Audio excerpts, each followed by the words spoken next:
ইনকিলাব ইনকিলাব ইনকিলাব।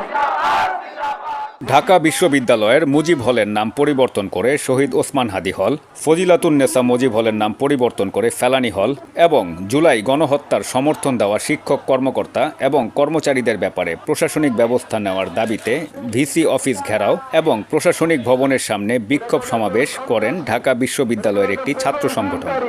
একজন স্বৈরাচার, একজন বাকশালের জনক। আমার হলের মেয়েদের আকাঙ্ক্ষা ছিল যে মুক্তিযুদ্ধকে, যে বাংলাদেশের অভ্যুদয়ের ইতিহাসকে সবসময় পুরুষতান্ত্রিক লেন্সে দেখা হয়, সেই জায়গা থেকে একজন নারী মুক্তিযোদ্ধাকে ঢাকা বিশ্ববিদ্যালয়ের 5টি মেয়েদের হলের নামের মধ্যে আমার হলের নামে যেন স্বীকৃতি দেওয়া হয়। এই জন্য আমার হলের বেশিরভাগ মেয়েদের ম্যান্ডেট ক্যাপ্টেন সিতারা বেগম, বীর প্রতীক ক্যাপ্টেন সিতারা বেগমের নামে আমাদের হলের নতুন নামকরণ করার পক্ষে। সমাবেশে বক্তারা বলেন, মুক্তিযুদ্ধ এবং দেশের সকল সংগ্রামের অর্জন এতদিন একটি দল তাদের নিজেদের এবং তাদের পরিবারের অর্জন বলে চালিয়ে আসত। এতে সংগ্রামী জনগণের কোনো কৃতিত্ব তারা দিতে চাইত না। এক নায়কতন্ত্র করে দেশে ফ্যাসিবাদ কায়েম করা দলটির কোনো পরিবারের লোকের নামে কোনো প্রতিষ্ঠান, বিশেষ করে শিক্ষা প্রতিষ্ঠান থাকতে পারবে না। আর তাই ঢাকা বিশ্ববিদ্যালয়ের হলগুলোকে ফ্যাসিস্টের পরিবারের নামমুক্ত করতে হবে।